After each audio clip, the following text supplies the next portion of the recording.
రాష్ట్రంలో సంచలనం రేపుతున్నటువంటి ప్రవీణ్ ప్రగడాల ఫాస్టర్ అయితే హత్య అంటున్నారు, అలాగే అకాల మరణం అంటున్నారు. ఏదేమైనప్పటికైనా సరే దీని హత్య కింద అయితే భావిస్తున్న పరిస్థితి కనిపిస్తుంది. దీనిపైన ఇప్పటికే విజయనగరం జిల్లాలో కలెక్టర్ ఆఫీస్ వద్ద ఆ ఫాస్టర్లు అలాగే క్రైస్తవ సంఘాలు కూడా వచ్చి నిరసన తెలియజేస్తున్న పరిస్థితి కనిపిస్తుంది. ఇదే క్రమంలో మనతో పాటు ఉన్నారు, మాట్లాడే ప్రయత్నం చేద్దాం. చెప్పండి, ఎలా అనిపిస్తుంది, ఏంటి అసలు ఇది హత్య అంటారా, అసలు ఏం జరిగింది అంటారు దీన్ని?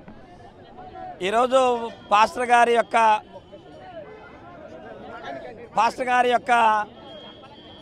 సంఘటన ఈరోజు సమాజంలో అనేకమైన అనుమానాలు తావిస్తూ ఉంది.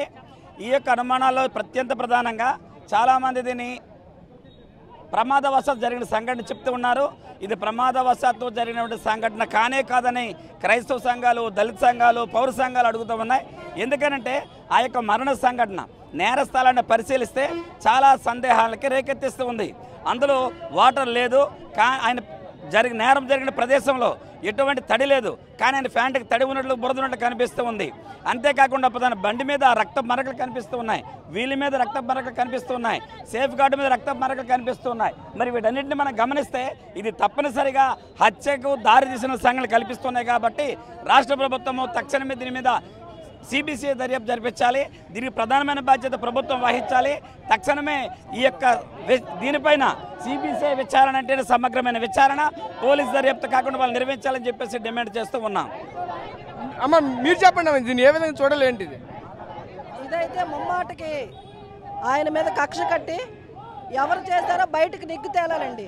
ఎందుకంటే ఈరోజు ఆయన నమ్ముకున్న సంఘం కానీ కుటుంబం కానీ అన్యాయం అయిపోయింది.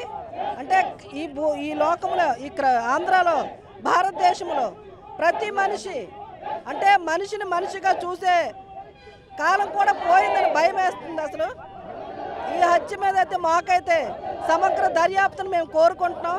నారా చంద్రబాబు నాయుడు గారికైనా అలాగే హోంమంత్రి అనిత గారికైనా మేము పోలీస్ వ్యవస్థ, న్యాయ వ్యవస్థ నిష్పాక్షికంగా మీరు వ్యవహరించాలని కోరుకుంటున్నాం మేము ఈ సందర్భంలో. ఎందుకంటే ఈరోజు ఒక్క ప్రవీణ్ పగడాలే కాదండి, మొత్తం క్రైస్తవ లోకానికే ఇది ఒక హెచ్చరికగా పంపించినట్టుగా ఉంది. కానీ క్రైస్తవులు అయితే దీన్ని చూస్తూ ఊరుకోరు.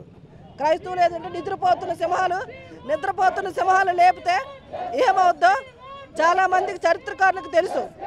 క్రైస్తవులు అంటే నిద్రపోతున్న సింహాలు లేపకండి దయచేసి. మా మట్టుకు మేము మా దేవుడు చెప్పింది సువార్త చేసుకుంటున్నాం, సువార్త ప్రకటించుకోనివ్వండి.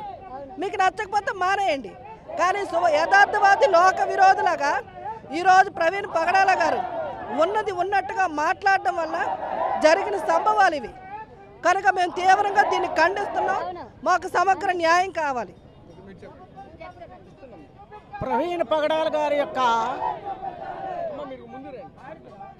ప్రవీణ్ పగడాల గారు యాక్సిడెంట్లో చనిపోలేదండి, ఆయనది హత్య. ఇది కేవలము మత హత్య, అంతేగాని ఆయన యాక్సిడెంట్లో చనిపోలేదు. మతం అనేటువంటిది మనిషిని మాయ చేస్తుంది, మనిషిని నాశనం చేసేది. మానవత్వంతో మనుషులు అందరూ కూడా జీవించాలన్నదే యేసుక్రీస్తు వారి యొక్క ప్రధానమైనటువంటి ముఖ్యమైనటువంటి బోధ. ఆ బోధన అర్థం చేసుకోవాలి.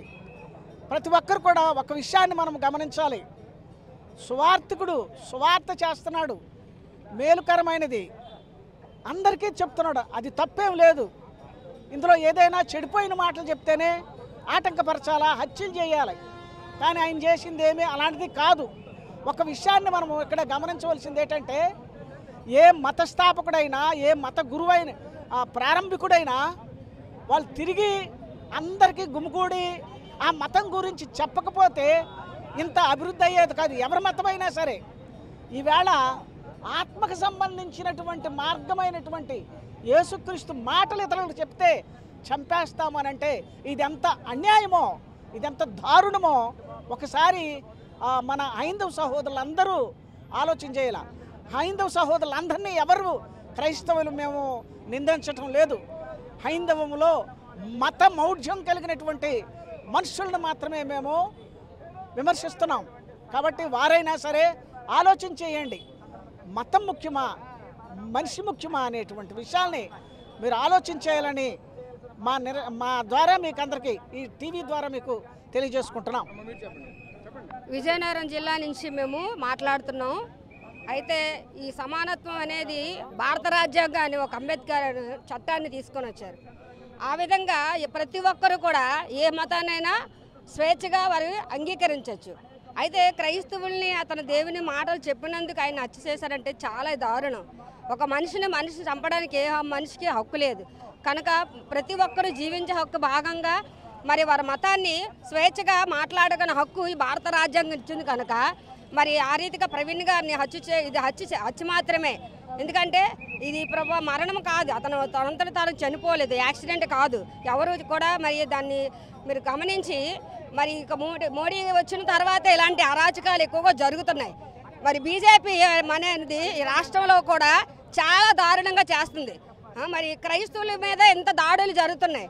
మరి ఈ రీతిగా క్రైస్తవులు నిలబడడానికి మరి ప్రజలు వాళ్ళు కూడా ఓటేసే హక్కు ఉంది కనుక మరి బీజేపీ ప్రభుత్వం ఏం చేస్తుంది, భారత రాజ్యాంగం ఏం చేస్తుంది?